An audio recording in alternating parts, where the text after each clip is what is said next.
ସୁନ୍ଦର ସୁଯୋଗ ଦେଇଛନ୍ତି ଆପଣ ମାନଙ୍କ ସହିତ ତାଙ୍କର ଆରାଧନା ପୂଜା କରିବା ସହିତ ତାଙ୍କର ପବିତ୍ର ବାକ୍ୟର କିଛି ଅଂଶ ଆପଣ ମାନଙ୍କ ସହିତ ଆଲୋଚନା କରିବା ପାଇଁ এই অল্প দিন তଳେ ଏଠି ଆମେ ଗଜପତିରେ ଗୋଟେ ମଣ୍ଡଳୀକୁ ଯାଇଥିଲି ମୁଁ ଆଉ ସୁନ୍ଦର ଭାବରେ ଦିଟା ସେସନ ହେଇଥିଲା ଈଶ୍ୱରଙ୍କ ଅନୁଗ୍ରହରେ ଅତି ସଫଳତାର ସହିତ ଆମେ ସେସନ ଦିଟା କରିଥିଲୁ ଈଶ୍ୱର ଅନୁଗ୍ରହ କଲେ ଆସନ୍ତା ଦିନ ମାନଙ୍କରେ ପୁଣି ବିଭିନ୍ନ ମଣ୍ଡଳୀରେ ମଧ୍ୟ ଈଶ୍ୱରଙ୍କ ବାକ୍ୟ ପ୍ରଚାର କରିବା ନିମନ୍ତେ ଏବଂ ତାଙ୍କର କାର୍ଯ୍ୟ କରିବା ନିମନ୍ତେ ନିହାତି ସେ ବାଟ ଖୋଲିବେ ଆସନ୍ତୁ ଆଜିର ଆଲୋଚନା ପାଇଁ ଆମେ ଗୋଟିଏ ଅଂଶ ଅଧ୍ୟୟନ କରିବା जिशाया भविष्यत वक्ता द्वारा लिखित पुस्तक तार 40 अध्याय 26 पद रु आम 31 पद पढ़ा Isaiah chapter 40 verses from 26 to 31 एठारे लिखा जाए ऊर्ध्व दृष्टि करी देख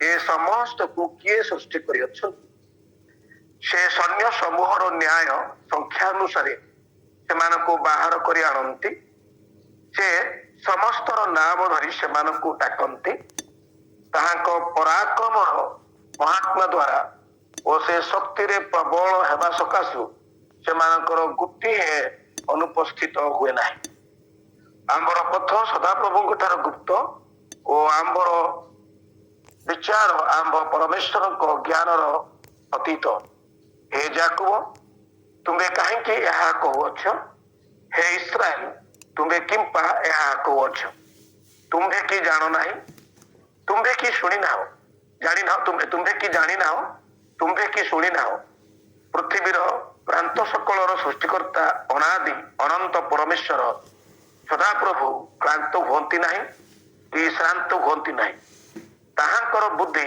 बोधर अगम्य से क्लांत लोक को शक्ति दियंती और बलहीन लोकर बल बढ़ाई दियंती तरुण माने क्लांत और श्रांत हेबे पुणी युवक माने विचार नितांत पढ़ी मात्र जो माने सदाप्रभुंकर अपेक्षा करती से माने नुआ नुआ बल पाइबे से माने उत्कृष्ट पक्षी परी पक्षरे ऊपर को उठिबे से माने श्रांत न होई दौड़िबे से माने क्लांत न होई गमन करिवे परमेश्वर यही अतीत वाक्य बुझिबार शक्ति दे आमनक आशीर्वाद करो এই বাক্য মধ্যে মানে যে বিশেষ করে 31 পদ উপরে টিকে আলোচনা করিবা ଆଉ ଯେତେବେଳେ ମୁଁ ଏଇ ଅଂଶଟି ପଢୁଥିଲି ମତେ ମନରେ ଆସୁଥିଲା ନିଶ୍ଚିତ ଭାବରେ ଆମ ସମସ୍ତଙ୍କ ଜୀବନରେ କେବେ ନା କେବେ ଏମିତି ସମୟ ଆସିଥାଏ ଏମିତି ପରିସ୍ଥିତି ଆସିଥାଏ ଯେତେବେଳେ ଆମେ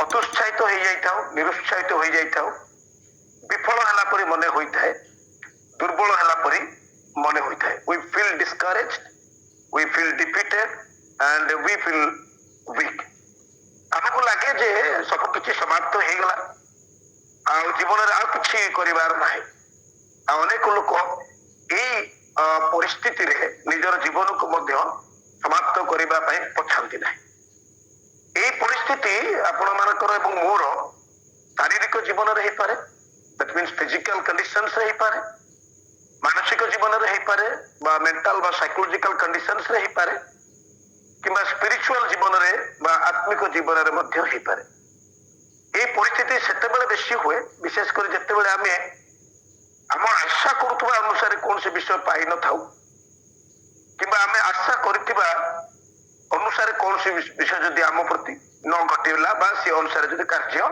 न हैला किंतु आमे जानिबा उचित जे आमर समस्त विश्व जोटारे समाप्त हो जाए परमेश्वर कार्य प्रकृत रे सेठारे आरंभ होता है our end point is the beginning point of God आमानकर जोठी समस्त बल समस्त बुद्धि समस्त सामर्थ्य समाप्त हो जाए सेठी परमेश्वर प्रकृत कार्य एथि आरंभ हुए कारण आमानकर जो पर्यंत सामर्थ्य बुद्धि ज्ञान थिबो ए पर्यंत आमे आमर सामर्थ्य बुद्धि ज्ञान ऊपर निर्भर कर किसी गोटे कार्य करने चेष्टा करिथाउ बट जेतले आम समस्त सामर्थ्य बुद्धि ज्ञान समाप्त हो जाए आमे हृदय सहित 100% ईश्वर को ऊपर भरोसा करने शिखी था ये लिखा जाए जे ताहाकटारे भरोसा करती से एक नूतन आरंभ कर सुजोग दियो କାରଣ ଯେତେବେଳେ ପରମେଶ୍ୱର କାର୍ଯ୍ୟ ଆରମ୍ଭ କରନ୍ତି ନିଶ୍ଚିନ୍ତ ଭାବରେ ତାହା ଏକ ନୂଆ ଢଙ୍ଗରେ ଆଉ ନୂଆ ପ୍ରକାର ହୋଇଥାଏ। ଏ ଯୋଉ new beginning, new starting after disaster ଗୋଟେ କାହାଣୀ ତ ନୁହେଁ, ସତ ଘଟଣା ମୁଁ ପଢୁଥିଲି। ଆମେ ସମସ୍ତେ ଜାଣିଛେ ଥୋମାସ ଆଲଭା ଏଡିସନ, ଯିଏ ଆମଙ୍କର ବଲ୍ବ ନିର୍ମାଣ କରିଥିଲେ। ବଲ୍ବ ନିର୍ମାଣ କରିବା ପାଇଁ ସେ ପାଖାପାଖି 10,000 ଥର ଫେଲ୍ ହେଇଥିଲେ। ଆଉ ଏ ବଲ୍ବ ନିର୍ମାଣ କରିବା ଚକ୍କରରେ ଅନେକ ବିଷୟ ନିର୍ମାଣ କଲେ, ଯୋଉଥିପାଇଁ ସେ ଆଜି ସବୁଠାରୁ ଅଧିକ ପ୍ୟାଟେଣ୍ଟର ଅଧିକାରୀ। He has right of patent of many products in the course of inventing the bulb filament. ସେ ତାଙ୍କର ଲ୍ୟାବୋରେଟୋରୀରେ ବହୁ ବର୍ଷ କାମ କଲା ପରେ ଯେତେବେଳେ ସେ 67 ବର୍ଷ ବୟସ ହୋଇଥିଲା, when he was 67, ଡିସେମ୍ବର 10, 1914 ମସିହାରେ ତାଙ୍କର ଲ୍ୟାବୋରେଟୋରୀରେ ବା ତାଙ୍କର ପରୀକ୍ଷାଗାର ଯୋଉଟା ଆମେ ଯୋଉଠି ଏକ୍ସପେରିମେଣ୍ଟ କରନ୍ତି ସେଠି ନିଆଁ ଲାଗିଗଲା। ଯେହେତୁ ବହୁତ ଗୁଡାଏ କେମିକାଲ ଥିଲା, ଏତେ ଜୋରରେ ନିଆଁ ଲାଗିଲା ଯେ ଚାରିଟା ବ୍ରିଗେଡ ଫାୟାର ବ୍ରିଗେଡ ସାଥି ତାକୁ ସହଜରେ ଲିଭେଇ ପାରିଲେନି। ଆଉ ସେତେବେଳେ ତାଙ୍କ ପୁଅ ଚାର୍ଲସ, he was 24 years, ସେ 24 ବର୍ଷ ଥିଲା। ଆଉ ଥୋମାସ ଆଲଭା ଏଡିସନ ବ୍ୟସ୍ତ ବିବ୍ରତ ହେଇକି ଆରାମରେ ଦେଖିକି ହସୁଛନ୍ତି ନିଆଁ ଲାଗିବା। ଆଉ ତା ପୁଅକୁ କହୁଛନ୍ତି ଚାର୍ଲସକୁ, ଯା ତୋ ମାଆକୁ ଡାକେ, ଆଉ ତୋ ମାଆର ସାଙ୍ଗମାନେ ସମସ୍ତଙ୍କୁ ଡାକେ, ଏମିତି ସୁନ୍ଦର ନିଆଁ ଲାଇଫରେ ସେମାନେ କେବେ ଦେଖିପାରିବେନି। ତା ପୁଅ ଛାନିଆ ହେଇ ପଚାରୁଛି, ବାବା ତମର ସବୁ ପରିଶ୍ରମ ପଳେଇଲା, ଆଉ ତମେ କହୁଛ ଏତେ ସୁନ୍ଦର ନିଆଁ, ଏତେ ବଢିଆ ନିଆଁ କେହି ଦେଖିପାରେ, ତୋ ମାଆକୁ ଡାକି ଆଣେ ଦେଖିବୁ। ଆଉ ସେ ସେତେବେଳେ କହିଲେ, ଥ୍ୟାଙ୍କ ଗଡ୍, ମୋର ସବୁ ମିଷ୍ଟେକ୍ସ ସବୁ ଯାକ ପୋଡିଗଲା। From tomorrow onwards I can start afresh. ମୁଁ ଆସନ୍ତା କାଲି ଠାରୁ ଏକଦମ ନୂଆରେ ଆରମ୍ଭ କରିବି। ଆମେ Thomas Alva Edison was a great believer in God, right? Reporter ଯେତେବେଳେ ପଚାରିଲେ, ଆପଣ ତ 67 ବର୍ଷର ହେଇଗଲେଣି, କେମିତି କଣ କରିବେ? କହିଲେ, I can start a new because all my mistakes have been borne out. ଆଉ ସେ ତା କଥା ଅନୁସାରେ ନେକ୍ସଟ ଡେ ଥର ସେ ଏକଦମ ପୁଣି ଥରେ ତାଙ୍କର ନ୍ୟୁ ବିଗିନିଂ କଲେ। That is the power of God. That is the power of new beginning. ପରମେଶ୍ୱରଙ୍କ ଠାରେ ଭରସା କରିବା ଅର୍ଥ ଆମେ ଏ ବିଶ୍ୱାସ ରଖିବା ଦରକାର ଯେ ବର୍ତ୍ତମାନର କଣ୍ଡିସନରୁ ସେ ଆମକୁ ବାହାର କରିବାର ତାଙ୍କ ପାଖରେ କ୍ଷମତା। He has the authority, he has the power, he has the strength to bring out of the present conditions. ଏବେର କଣ୍ଡିସନରୁ ମତେ ବାହାର କରି ଆଣିପାରିବେ, ଏଇ ଭରସା ବା ଏଇ ବିଶ୍ୱାସ ତାଙ୍କ ଠାରେ ରଖିବାର ଆବଶ୍ୟକତା ରହିଛି। ସେଥିପାଇଁ ଲେଖା ହେଇଛି, ଯିଏ ପରମେଶ୍ୱର ଠାରେ ବିଶ୍ୱାସ କରନ୍ତି ବା ଭରସା କରନ୍ତି, ସିଏ ତାହାଙ୍କ ପାଇଁ ନୂଆ ବିଗିନିଂ କରନ୍ତି। ମାନେ ମୁଁ ଦିନ ଭାବୁଥିଲି, ପରମେଶ୍ୱର ତାଙ୍କର ଏଇ ଯୋଉ କାର୍ଯ୍ୟ କରନ୍ତି, ତାଙ୍କର ନାମ ସହିତ କେତେ ସୁନ୍ଦର କନୋଟେସନ, ତାକୁ ଆମେ କହୁଛୁ କନୋଟେସନ, ଜୈସା ନାମ ଭୈସା କାମ। ଆମକୁ ଦେଖିବେ ପରମେଶ୍ୱରଙ୍କର ଅନେକ ନାଁ ଭିତରେ ଯଦି ଆପଣ ଦେଖିବେ, ତାଙ୍କର ଏମିତି କିଛି ନାଁ ଗୁଡିକ ଅଛି ଯୋଉଟା କି ତାଙ୍କର କାର୍ଯ୍ୟକୁ ପରିପ୍ରକାଶ କରେ। ତାଙ୍କର ନାମ ତାଙ୍କର କାର୍ଯ୍ୟକୁ ପରିପ୍ରକାଶ କରେ। ଆମର ତ ନାଁ ଥିବ ଉଲ୍ଟା, ଆମ କାମ ଉଲ୍ଟା ଥିବ। ମୋର ଗୋଟେ ସାଙ୍ଗ, ତାଙ୍କ ନାଁ ଥିଲା ସୁଦର୍ଶନ ପଣ୍ଡା, ମାନେ ସୁଦର୍ଶନ, ତାକୁ ଡକା ହଉଥିଲା ଟେରା, ମାନେ ସୁନ୍ଦର ଦେଖାଯାଉଥିଲା, ତାକୁ ଡକା ହଉଥିଲା ଟେରା। ନାଁ ଦିଆ ହେଇଥିବ ପଦ୍ମଚରଣ, ପଦ୍ମ ପରିଚରଣ ଯାହାର, ତାକୁ ଡକା ହଉଥିବ ଛୋଟା। ଆମମାନଙ୍କର ନାମ, ଆମମାନଙ୍କର କାମ ସମ୍ପୂର୍ଣ୍ଣ ଅଲଗା। ବଟ୍ ପରମେଶ୍ୱରଙ୍କର ନାମ ଆଉ ପରମେଶ୍ୱର କାମ ଏତେ କନେକ୍ଟେଟିଭଲି କରେକ୍ଟ, ଆପଣ ବିଶ୍ୱାସ କରିପାରିବେ। ମୁଁ 3-4ଟା ଆପଣଙ୍କ ସାମ୍ନାରେ ରଖିବି, so that you can know that ପରମେଶ୍ୱରଙ୍କର କାମ ଏବଂ ନାମ ଭିତରେ କେତେ ସାମଞ୍ଜସ୍ୟ ରହିଛି। ରାଇଟ୍? ଫର ଏକ୍ସାମ୍ପଲ ଦେଖନ୍ତୁ, ମାଟ୍ୟୁ ତାର 1:21 ଦୂତ ମରିୟମଙ୍କୁ କହନ୍ତି, ତୁମେ ତାହାଙ୍କର ନାମ ଯୀଶୁ ଦବ, କାରଣ ସେ ତାହାଙ୍କର ଲୋକମାନଙ୍କୁ ପରିତ୍ରାଣ କରିବା କାର୍ଯ୍ୟ କରିବେ। କାରଣ ଯୀଶୁ ନାମର ଅର୍ଥ ହିଁ ଈଶ୍ୱର, ଯଶୁହାରୁ ଆସିଛି ଯୋଉଟା, ଆଉ ତାର ଅର୍ଥ ହଉଛି ଈଶ୍ୱର ଆମକୁ ପରିତ୍ରାଣ କରନ୍ତି। as name as work। ସେଥିପାଇଁ ଈଶ୍ୱରଙ୍କ ଦୃଷ୍ଟିକୋଣରେ ଯଦି ଆମେ ଦେଖୁ, ଯୀଶୁ ପରିତ୍ରାଣ କର୍ତ୍ତା ହୋଇଥିବାରୁ ସେ ଆମକୁ ପରିତ୍ରାଣ ଦେଇଥାନ୍ତି, ବା ତାଙ୍କ ଠାରେ ଉଦ୍ଧାର କରିବା ଶକ୍ତି ଥିବାରୁ ସେ ଆମକୁ ଉଦ୍ଧାର କରନ୍ତି। ପରମେଶ୍ୱର ତାଙ୍କର କାମ ଅନୁସାରେ ନାମ ବା ନାମ ଅନୁସାରେ କାମ କରିଥାନ୍ତି, ଆଉ ଆମେ ତାଙ୍କର କାମ ଅନୁସାରେ ତାଙ୍କୁ ଆମେ ନାମକରଣ କରୁ। ସେ ତାଙ୍କର ନାମ ଅନୁସାରେ କାମ କରିଥାନ୍ତି, ଆଉ ଆମେ ତାଙ୍କର କାମ ଅନୁସାରେ ଆମେ ତାଙ୍କର ନାମକରଣ କରିଥାଉ। କିନ୍ତୁ ଯୀଶୁଖ୍ରୀଷ୍ଟଙ୍କ କ୍ଷେତ୍ରରେ ଆମେ ଯଦି ଦେଖିବା, ପ୍ରଭୁ ଯୀଶୁଖ୍ରୀଷ୍ଟ ପରିତ୍ରାଣ କର୍ତ୍ତା ହୋଇଥିବାରୁ ସେ ପରିତ୍ରାଣ କରନ୍ତି, କିନ୍ତୁ ମନୁଷ୍ୟ ଦୃଷ୍ଟିରୁ ଯଦି ଆମେ ଦେଖିବା ସେ ଆମକୁ ପରିତ୍ରାଣ କରିଥିବାରୁ ଆମେ ତାଙ୍କୁ ପରିତ୍ରାଣ କର୍ତ୍ତା ବୋଲିକିରି କହିଥାଉ। ଯଦି ପରମେଶ୍ୱରଙ୍କର ଅନେକ ନାମ ମଧ୍ୟରୁ ଦି ଚାରିଟା ନାଁ ଯଦି ଆପଣ ସାମ୍ନାରେ ରଖିବେ ତାହେଲେ ଆପଣ ଜାଣିପାରିବେ ଯେ ତାଙ୍କ ପାଖରେ କେଉଁ ଶକ୍ତି ଅଛି ଆଉ ଆମେ ତାଙ୍କ ପାଖରେ ଭରସା କରିବାର ଆବଶ୍ୟକତା କାହିଁକି ଅଛି ଯେ ସେ ଆମମାନଙ୍କର ଏଇ ଦୁର୍ବଳ ସମୟରେ ଆମମାନଙ୍କର ଏଇ ହତୋତ୍ସାହ ସମୟରେ ସେ ଆମମାନଙ୍କୁ ଏକ ନ୍ୟୁ ବିଗିନିଂ ଦେଇପାରିବେ। ଅନେକ ନାମ ଅଛି ତା ଭିତରୁ ମୁଁ ଦିଟା ଖଣ୍ଡେ ଆପଣଙ୍କ ସାମ୍ନାରେ ରଖେ। ଏଲୋହିମ୍ ହିବ୍ରୁରେ ଆମେ ଯେତେବେଳେ କହୁଛୁ ପରମେଶ୍ୱରଙ୍କ ଗୋଟେ ନାମ ହେଲା ଏଲୋହିମ୍, ଯାହାର ନାଁ ଅର୍ଥ ହଉଛି ଦ ମାଇଟି person who is mighty, the Lord who creates, ସର୍ବଶକ୍ତିମାନ ପରମେଶ୍ୱର ଯିଏକି ସମସ୍ତ ବିଶ୍ୱର ସୃଷ୍ଟିକର୍ତ୍ତା ଅଛନ୍ତି, ଅର୍ଥାତ୍ ତାଙ୍କ ପାଖରେ ସୃଷ୍ଟି କରିବାର ଶକ୍ତି ଅଛି। ସେଥିପାଇଁ ସେ ଆମକୁ ମଧ୍ୟ କହନ୍ତି ମୁଁ ତୁମକୁ ନୂତନ ଭାବରେ ସୃଷ୍ଟି କରିବି। ଦ୍ୱିତୀୟ କରନ୍ଥୀ 5:17 ଲେଖାଯାଏ ସେ ପୁରାତନ ସୃଷ୍ଟିରୁ ସେ ନୂତନ ସୃଷ୍ଟି ମଧ୍ୟ କରିପାରନ୍ତି। ଯିଏ ତାହାଙ୍କ ଠାରେ ଅଛି ସେ ନୂଆ ଭାବରେ ସୃଷ୍ଟି କରିଛି, ସେ ଏକଦମ ନୂଆ ଜିନିଷ ସୃଷ୍ଟି କରିପାରନ୍ତି, ତା ସହିତ ଥିବା ଜିନିଷଟାରେ ମଧ୍ୟ ଆଉ ଗୋଟେ ନୂଆ ବିଷୟ ସେ ସୃଷ୍ଟି କରିପାରନ୍ତି। ଆଉ ଗୋଟେ ତାଙ୍କର ନାମ ଅଛି ଏଲ୍ ଇଲୋହିମ୍, ଯୋଉଟା ଆମେ ହିବ୍ରୁ ଭାଷାରେ ହିଁ କହିଥାଉ, which means the most high, the one who is the supreme, यानी ଆମେ ଯଦି ଓଡିଆରେ କହିବା ସର୍ବପରିଷ୍ଠ ପରମେଶ୍ୱର, ଅର୍ଥାତ୍ ପରମେଶ୍ୱର ସମସ୍ତ ବିଷୟର ଅଧିକାରୀ। ଆଉ ଯେତେବେଳେ ଆପଣ ଗୋଟେ ବିଷୟର ଅଧିକାରୀ ହେଇଯାନ୍ତି ଆପଣଙ୍କ ପାଖରେ ସେ ଅଧିକାର ଆସିଥାଏ ତା ଆପଣ ଯାହାକୁ ବି ଦେଇପାରନ୍ତି। When you are owner of something, you can give that to anyone. ଆପଣ ଯେକୌଣସି ବିଷୟରେ ଯଦି ଅଧିକାରୀ ତାହେଲେ ଆପଣ ତାକୁ ଯେକୌଣସି ବିଷୟକୁ ସିଏ ଆପଣ ତାକୁ ଯେକୌଣସି ଲୋକକୁ ଦେଇପାରିବେ, କାରଣ you are the owner of that thing. ଆଉ ଗୋଟେ ନାମ ଦେଖୁଥିଲି ତାଙ୍କର El Shaddai, which means the Lord of hosts, the one who is possessing. ସୈନ୍ୟାଧିପତି ସଦାପ୍ରଭୁ ଆମେ ପ୍ରାର୍ଥନା କଲା ବେଳେ କହିଥାଉ, ଆମେ ବାକ୍ୟ କହିଲା ବେଳେ ମଧ୍ୟ କହିଥାଉ ସଦାପ୍ରଭୁଙ୍କର ଅନ୍ୟ ନାମ ଗୋଟେ ହଉଛି ସୈନ୍ୟାଧିପତି ସଦାପ୍ରଭୁ। God has the most powerful heavenly military force headed by the one of the archangel Michael. ମାଇକେଲଙ୍କ ଦ୍ୱାରା ତାଙ୍କର ନେତୃତ୍ୱରେ ପରମେଶ୍ୱରଙ୍କ ପାଖରେ ସ୍ୱର୍ଗୀୟ ବାହିନୀର ସର୍ବବୃହତ୍ ଏବଂ ସର୍ବଶକ୍ତିମାନ ଶକ୍ତିଶାଳୀ ଏକ ବୃହତ୍ ସୈନ୍ୟ ଦଳ ଅଛି, ଯାହାଙ୍କ ମାଧ୍ୟମରେ ସେ ଶୈତାନ ସହିତ ଯୁଦ୍ଧ କରନ୍ତି। ତ ଏମିତି ଆମେ ଯଦି ପରମେଶ୍ୱରଙ୍କ ନାଁ ଗୁଡିକ ଦେଖିବା ଏକ୍ସାକ୍ଟଲି ତାଙ୍କର ନାମ ଅନୁସାରେ ସେ ତାକୁ କାମ କରନ୍ତି। He does as per his now. ଆମ ଭଳିଆ ନାହିଁ ନାମ ବଡା 10-6ଟା, ଆପଣଙ୍କର ନାଁ ବଡ ଥିବ ଦେଖିଲା ବେଳକୁ କାମ ବି ସେ ଭୀମ ଡକାଉଥିବ ଦେଖିଲା ବେଳକୁ କାଟି ଉଠେଇବା ପାଇଁ ବି ବଳ ନଥିବ, ଏଡେ ଦୁର୍ବଳ ଥିବ, ପୁରା ପତଳା ହେଇଯିବ, ତା ନାଁ ଦିଆଯାଇଛି ଭୀମ। ଦେଖିଲା ବେଳକୁ ସେ ତାର ଗୋଟେ କାଟି ଉଠେଇବା ପାଇଁ ମଧ୍ୟ ତା ପାଖରେ ଶକ୍ତି ନାହିଁ। But God is such a wonderful that his name and his work are connectedly correct. ତାଙ୍କର ନାମ ଏବଂ କାମ ଏକ୍ସାକ୍ଟଲି ମ୍ୟାଚ୍ କରେ, ଏକ୍ସାକ୍ଟଲି ମ୍ୟାଚ୍ କରେ। ସେଥିପାଇଁ ଏଠାରେ ସେ କହନ୍ତି, ଯୋଉ ମୁଁ ଆଜି ବାକ୍ୟ ପଢିଲୁ ସେଥିରେ ମୁଁ ଟିକେ ସ୍ପିଡ୍ ଯାଉଛି କାରଣ ଏଇଟା ଏତେ ବହୁତ ବଡ ଟପିକ ଯେଟା ଅଧଘଣ୍ଟା ଭିତରେ 25 ମିନିଟ୍ ଭିତରେ ତାକୁ କଭର କରିବା ଏତେ ସହଜ ବିଷୟ ନାହିଁ, କାରଣ ତାର ଇଣ୍ଟ୍ରୋଡକ୍ସନ ରେ ହିଁ ସମୟ ପଳେଇଯିବ। ରାଇଟ୍, ଆବ୍ରାହମ ଲିଙ୍କନଙ୍କର ଅନେକ ଷ୍ଟେଟମେଣ୍ଟ ଭିତରେ ଗୋଟେ ଷ୍ଟେଟମେଣ୍ଟ ବହୁତ ଫେମସ ଷ୍ଟେଟମେଣ୍ଟ ହେଲା you can give that what you have. ଆପଣ କେବଳ ସେଇଟା ହିଁ ଦେଇପାରିବେ ଯୋଉଟା ଆପଣ ପାଖରେ ଅଛି। ପରମେଶ୍ୱରଙ୍କ ପାଖରେ ଏ ସମସ୍ତ ଶକ୍ତି ଥିବାରୁ ସେ ଆମକୁ ଶକ୍ତି ପ୍ରଦାନ କରିପାରନ୍ତି, ଯାହା ଆମେ ପଢୁଥିଲେ 29 ପଦରେ ସେ କ୍ଳାନ୍ତ ଲୋକକୁ ଶକ୍ତି ଦିଅନ୍ତି ଓ ବଳହୀନ ଲୋକର ବଳ ବଢାଇ ଦିଅନ୍ତି।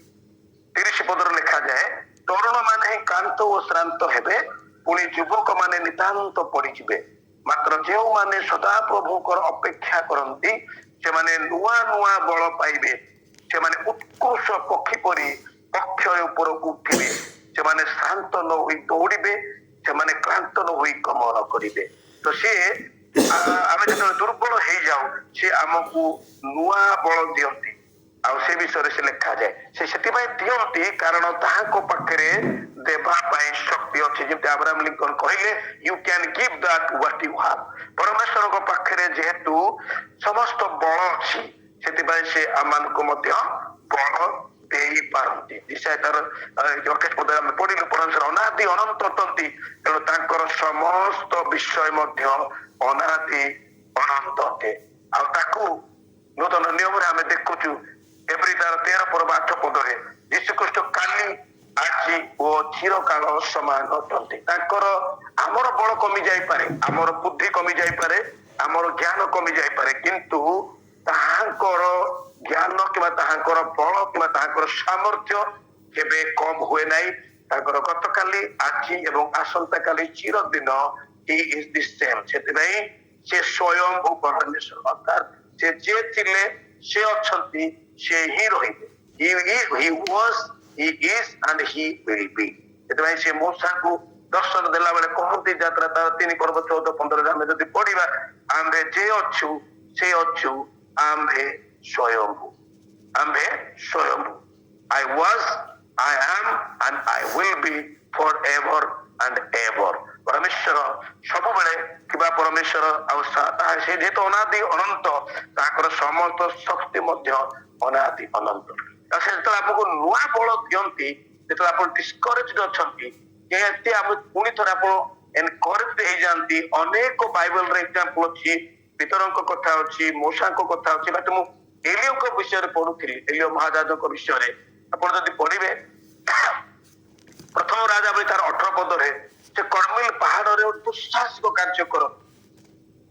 ବାଲ ଦେବତାର 450 ଭବିଷ୍ୟତ ବକ୍ତା ମାନଙ୍କ ସହିତ ଗୋଟେ କମ୍ପିଟିସନ ହୁଏ ବଳି ଉତ୍ସର୍ଗକୁ ନେଇକି। ଆମେ ଏଇ କାହାଣୀ ବା ଏଇ ଘଟଣା ମାନେ ଭଲ ଭାବେ ଜାଣୁ। ଆଉ ସେମାନେ ସେଥିରେ ପରାଜିତ ହୁଅନ୍ତି। ଆଉ ସେ ପରାଜିତ ହେଲା ପରେ ସେ 450 ବାଲ ଦେବତାଙ୍କର ସୈନ୍ୟ ଭବିଷ୍ୟତ ବକ୍ତା ମାନଙ୍କୁ ହତ୍ୟା କରିଦିଅନ୍ତି।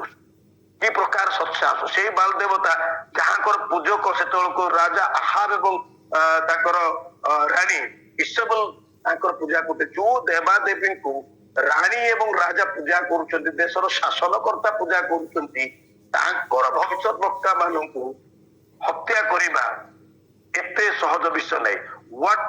ମାନେ କେତେ ଗୁଡେ ଦୁଃସାହସିକ କାର୍ଯ୍ୟ ସିଏ କରିଛନ୍ତି। କିନ୍ତୁ ପରବର୍ତ୍ତୀ ସମୟରେ 19 ପର୍ବରେ ଆପଣ ମାନେ ପଢିବେ, ପରବର୍ତ୍ତୀ ସମୟରେ ଯେତେବେଳେ ଏଇ ଘଟଣା ଆହାବ ରାଜା ଇସବଲ ରାଣୀଙ୍କୁ କହିଛନ୍ତି ଯେ ଏଲିଓ ଭବିଷ୍ୟତ ବକ୍ତା ଆପଣ 450 ଜଣ ଭବିଷ୍ୟତ ବକ୍ତା ମାନଙ୍କୁ ମାରି ଦେଇଛନ୍ତି।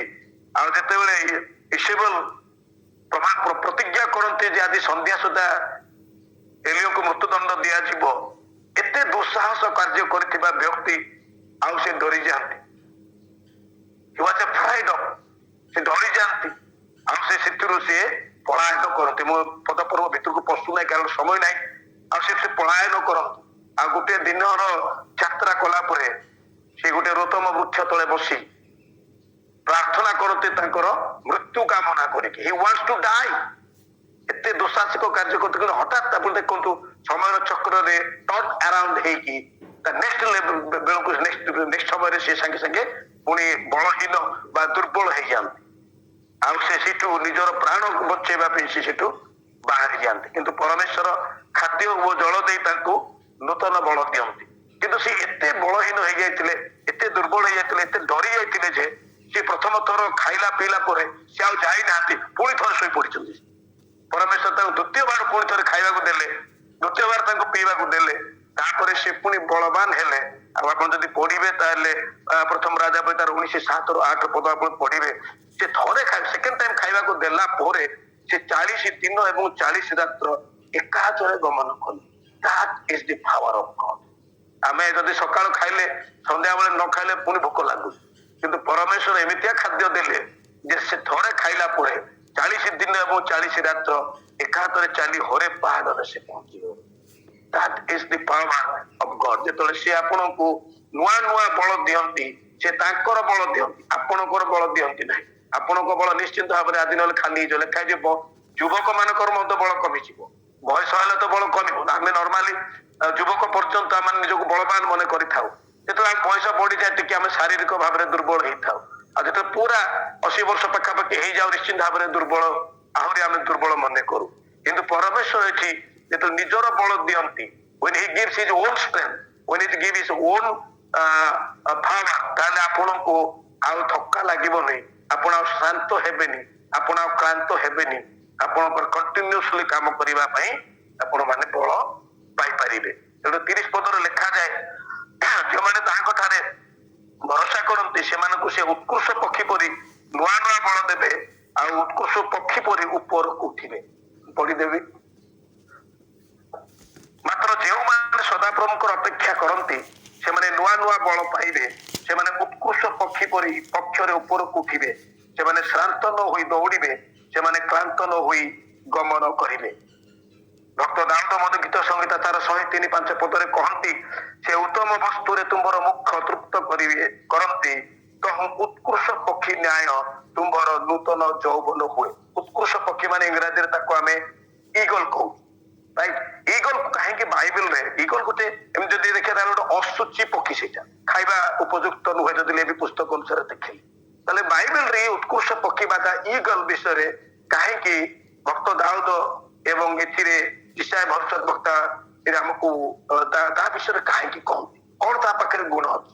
ଇଗଲର ଅନେକ ଭଲ ଗୁଣ ଅଛି, ବଟ୍ ଏଇ ବାକ୍ୟ ଅନୁସାରେ ଆମେ ଦିଟା ବିଷୟ ଦେଖିବା। ଗୋଟେ ହେଲା ନୂତନ ଯୌବନ ପାଇବା ବିଷୟରେ ଲେଖାଯାଏ, ଆଉ ଗୋଟେ ବେଲେ ସେ ଉପରକୁ ଉଠିବା ବିଷୟରେ ଲେଖାଯାଏ। ଦେଖନ୍ତୁ ଏବେ ତ ତାର ଟିକେ ବୟସ କମିଗଲାଣି, କିନ୍ତୁ ବାଇବେଲ ଲେଖା ହେବା ସମୟରେ ଉତ୍କୃଷ୍ଟ ପକ୍ଷୀ ବା ଇଗଲ ପାଖାପାଖି 70 ବର୍ଷ ବଞ୍ଚୁଥିଲା। Eagle life span was around 70 years. କିନ୍ତୁ ଯେତେବେଳେ ସେ 40 ବର୍ଷର ହେଇଥାଏ, 40 ବର୍ଷର ହେଇଯାଏ, ସେତେବେଳେ ତାର ନଖ ଗୁଡ଼ିକ ଅତ୍ୟଧିକ ବଢିବା ପରେ ସେଟା ବଙ୍କା ହେଇଯାଏ। ଥଣ୍ଟ ମଧ୍ୟ ଅତ୍ୟଧିକ ବଢିବା ଦ୍ୱାରା ତାର ବଙ୍କା ହେଇଯାଏ ଏବଂ ଡେଣା ଅତ୍ୟଧିକ ବଡ ହେବା ଯୋଗୁଁ ସେ ଆଉ ଆଗ ପରି ଉଡି ପାରେ ନାହିଁ କିମ୍ବା ସେ ଏତେ ଭଲରେ ଆଉ ଶିକାର କରିପାରେ ନାହିଁ। ତ ତାକୁ 40 ବର୍ଷ ବୟସରେ ଗୋଟେ କଠିନ ନିଷ୍ପତ୍ତି ନେବାକୁ ପଡେ। କଣ ସେ କଠିନ ନିଷ୍ପତ୍ତି ନେବାକୁ ପଡେ ନା ସେ ଗୋଟେ ଉଚ୍ଚ ପାହାଡକୁ ଉଡିଯାଏ, ପଥୁରିଆ ପାହାଡ। ଆଉ ସେ ପଥୁରିଆ ପାହାଡରେ ଗୋଟେ ଷ୍ଟୋରି ପଢୁଥିଲି ତାର ଲାଇଫ ସ୍ପାନ କୁ ନେଇକି।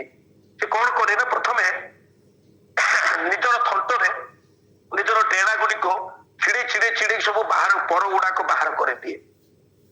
ତାପରେ ସେ ନିଜର ନଖକୁ ପଥରରେ ବାଡେଇ ନଖ ଗୁଡିକ ମଧ୍ୟ ବାହାର କରିଦିଏ। ଆଉ ଶେଷରେ ନିଜର ଥଣ୍ଟକୁ ମଧ୍ୟ ବାଡେଇ ସେ ଭାଙ୍ଗି ଦିଏ। ଆଉ ପୁରା ରକ୍ତାକ୍ତ ଅବସ୍ଥାରେ, ପୁରା ପୁଙ୍ଗୁଳା ଦେହରେ, ଅଲମୋଷ୍ଟ ଯୋଉଟା ଆମେ ଦରମର ଅବସ୍ଥାରେ ସେ ରହେ। ଆଉ ତାର ନୂଆ ନଖ, ନୂଆ ଥଣ୍ଟ, ନୂଆ ଡେଣା ଆସିବା ପାଇଁ ପାଖାପାଖି 150 ଡେଜ ତାକୁ ଲାଗେ, 150 ଦିନ। କିଛି ଇଗଲ ସେଇଥିରେ ମରି ବି ଯାଆନ୍ତି। ବା ଯୋଉ ଇଗଲ ଗୁଡିକ ଏଇ କଷ୍ଟ ସମୟରେ ବଞ୍ଚି ଯାଆନ୍ତି, ଅର୍ଥାତ ନୂଆ ଥଣ୍ଟ ଆସେ, ନୂଆ ନଖ ଆସେ, ନୂଆ ଡେଣା ହୁଏ, ତାପରେ ସେଇ ଇଗଲ ଆଉ ପାଖାପାଖି 30 ବର୍ଷ ବଞ୍ଚେ। ଆଉ ସେ 30 ବର୍ଷରେ ପ୍ରଥମ 40 ବର୍ଷ ସେ ଯୋଉ ହାଇଟରେ ଉଡି ନଥିଲା, ତୃତୀୟ ଲାଇଫର ସେକେଣ୍ଡ ଇନିଂସରେ ତାଠାରୁ ସେ ଆହୁରି ଅଧିକ ଉଚ୍ଚକୁ ଉଡିଥାଏ, ଆହୁରି ନୂଆ ବଳ ପାଇଥାଏ। ଦ୍ୟାଟ୍ ଇଜ ହ୍ୱାଇ ବାଇବେଲରେ ଲେଖା ହେଇଛି ଯେ ଇଗଲ ପରି ଆପଣ ମାନେ ଯେତେବେଳେ ଭରସା ରଖିବେ, ଆପଣଙ୍କ ବୟସ ଯାହା ବି ହେଇଥାଉ, you will get new life, you will get new strength, you will get new power, you can fly new heights. That's why it's written, right? ଦ୍ୱିତୀୟ ବିଷୟ ସେଠାରେ ଲେଖାଯାଏ ଉପରକୁ ଉଠିବା ବିଷୟରେ। ଉପରକୁ ଉଠିବା ବିଷୟରେ ଲେଖାଯାଏ। ଉପରକୁ ଉଠିବା ବିଷୟରେ ଯଦି ଆପଣ ଇଗଲର ଜୀବନକୁ ଦେଖିବେ, ଯେତେବେଳେ ବର୍ଷା ହୁଏ, ଯେତେବେଳେ ଝଡ଼ ଆସେ, ଯେତେବେଳେ ତୁଫାନ ଆସେ, ଅଲଗା ଚଢେଇ ଗୁଡ଼ିକୁ ବସା ଖୋଜନ୍ତି ନିଜର ସୁରକ୍ଷା ପାଇଁ। ନେଷ୍ଟ ଗୁଡା ତାଙ୍କର ଯୋଉ ବସା ଗୁଡାକ ଥାଏ ସେଠି କହୁଛନ୍ତି, କିଛି ମରି ବି ଯାଆନ୍ତି। କିନ୍ତୁ ଇଗଲ କଣ କରେ, ସେ ଏତେ ଉପରକୁ ଉଡିଯାଏ ଯେ ମେଘ, ତୁଫାନ, ଝଡ଼ ତା ପାଦ ତଳେ ରହିଯାଏ, ତା ଉପରକୁ ସେ ଉଠିଯାଏ। ସେ ଉପରୁ ଦେଖୁଥାଏ ଝଡ଼ କଣ, ତୁଫାନ କଣ, ଏତେ ହାଇଟ କୁ ଉଡେ ସିଏ। ଅର୍ଥାତ ବିଶ୍ୱାସୀ ମାନଙ୍କ ଜୀବନରେ ମଧ୍ୟ ଯଦି ଆପଣ ଈଶ୍ୱର ଗୋଟାରେ ଭରସା ରଖିବେ ଆଉ ତାଙ୍କର ବଳରେ ବଳିୟାନ ହେବେ, ତାହେଲେ ଇଏ ଯୋଉ ଜୀବନରେ ଟର୍ମୋଇଲ୍ସ ଆସିବ, ଜୀବନରେ ଆପଣଙ୍କର ସମସ୍ୟା ଆସିବ, ଜୀବନରେ ଆପଣଙ୍କର ଝଡ଼ ଆସିବ, ତୁଫାନ ଆସିବ, ତା ଉପରକୁ ଉଠିଯିବେ।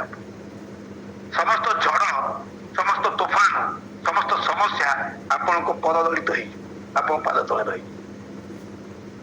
ଇଗଲର ଅନେକ ଭଲ ଭଲ ଗୁଣ ସବୁ ରହିଛି। ଆଉ ଇଗଲର ତୃତୀୟ ଗୁଣ ହେଲା, ସେ ଯେତେ ଉଚ୍ଚରେ ଉଡ଼ିଲେ ମଧ୍ୟ ତାର ଶିକାର ବା ତାର ଲକ୍ଷ୍ୟ କୁ ସିଏ ଭଲ ଭାବରେ ଦେଖେ। ତାର ଆଖିକୁ ସିଏ 340 ଡିଗ୍ରୀ ବୁଲେଇ ପାରିଥାଏ। ଆଉଟ୍ ଅଫ୍ 360 ଡିଗ୍ରୀ ଆମର ତ ଗୋଟିଏ ମୁଣ୍ଡ ନ ବୁଲେଇକି ଆପଣ 45 ଡିଗ୍ରୀ ବି ବୁଲେଇବା କଷ୍ଟ। ସେ 340 ଡିଗ୍ରୀ ସେ ବୁଲେଇଥାଏ। ଆଉ ସିଏ 5 କିଲୋମିଟରରୁ 8 କିଲୋମିଟର ଦୂରରୁ ମଧ୍ୟ ନିଜ ଛୋଟ ଶିକାର ମୂଷାଟାକୁ ମଧ୍ୟ ଭଲ କିନା ଦେଖିଥିଲେ ତାର କେବେ ବାର ଖାଲି ଯାଏ ତା ଶିକାର ସବୁବେଳେ almost 100% successful 100% successful in its work ବହୁତ ଭଲ ଗୁଣ ଅଛି ସେଥିପାଇଁ ଡକ୍ଟର ଦାଉଦ ଏବଂ ଭବିଷ୍ୟତ ବକ୍ତା ଦିଶାଇ ମଧ୍ୟ ଏଇ ଇଗଲ ବିଷୟରେ ବା ଏଇ ଚିଲ ପକ୍ଷୀ ବା ଉତ୍କର୍ଷ ପକ୍ଷୀ ପରି ଆମମାନଙ୍କୁ ତାର ଉଦାହରଣ ଦେଇ ଆମମାନଙ୍କୁ ଏନକରେଜ କରନ୍ତି ଆମର କହନ୍ତି ସେଥିପାଇଁ ପ୍ରଭୁ ଯୀଶୁ ଖ୍ରୀଷ୍ଟ ମଧ୍ୟ କହନ୍ତି ଜଗତରେ ତୁମ୍ଭମାନଙ୍କ ପାଇଁ କ୍ଲେଶ ଅଛି କିନ୍ତୁ ସାହସ ଧର ମୁଁ ଜଗତକୁ ଜୟ କରିଛି he has won the world he is victorious over the world ପୃଥିବୀ ଉପରେ ସେ ଜୟ ଲାଭ କରିଛନ୍ତି and ସେଇ ଜୟ ଲାଭ କରିଥିବା ଶକ୍ତି ସେଇ ପାୱାର ସେଇ ଷ୍ଟ୍ରେନ୍ଥ ସେ ଆଜି ଆମମାନଙ୍କୁ ଦେବା ପାଇଁ ଆଜିର ବାକ୍ୟ ଦେଇ ହି ପ୍ରମିସେସ୍ ସେ ପ୍ରମିସ କରନ୍ତି ଆଉ ସେ ସେଟା ଦେଇପାରନ୍ତି କାରଣ ତାଙ୍କ ପାଖରେ ସେ ଦେବାର ଅଧିକାର ଅଛି he has that authority to give us he has that power to give us because he is the owner of everything ସେ ସମସ୍ତ ଶକ୍ତିର ଆଧାର ସେ ସମସ୍ତ ଶକ୍ତିର ଆପଣଙ୍କର ସ୍ରୋତ ଅଟନ୍ତି ଆମେ ତାଙ୍କଠାରେ ଯଦି ଭରସା ରଖିବା ତାହେଲେ ଆମେ ଯଦି ବେଳେବେଳେ ଆମେ ଯଦି ଡିଫିଟେଡ୍ ମନେ କରୁ ଯଦି ଆମେ ବେଳେବେଳେ ଆମେ ନିରୁତ୍ସାହ ହେଇଯାଉ ଆମକୁ ଲାଗେ ଯେ ଏଭ୍ରିଥିଙ୍ଗ ଇଜ ଏଣ୍ଡେଡ୍ ସବୁ ଜିନିଷ ସରିଗଲା ତଥାପି ତାହାଙ୍କର ଶକ୍ତିରେ ଏବଂ ତାହାଙ୍କର ସାହାଯ୍ୟରେ ତାହାଙ୍କର ଆଶୀର୍ବାଦରେ we can restart our life ଆମେ ଆମମାନଙ୍କର ଜୀବନକୁ ପୁନର୍ବାର ଆରମ୍ଭ କରିପାରିବା ଏବଂ ଏକ ନୂତନ ଅଧ୍ୟାୟ ଲେଖିପାରିବା ଏବଂ ଆଉ ନୂଆ ନ୍ୟୁ ହାଇଟ୍ସ ଅଫ ସକ୍ସେସ୍ ସଫଳତାର ଏକ ଆହୁରି ଉଚ୍ଚ ନେକ୍ସଟ ଲେଭେଲର ଉଚ୍ଚତା ଆମେ ସ୍ଥିର କରିପାରିବା ଏଇ ଆମେ ନେକ୍ସଟ ଟାଇମ ଆମେ ଦେଖିବା how we can get this power from God এই শক্তি এই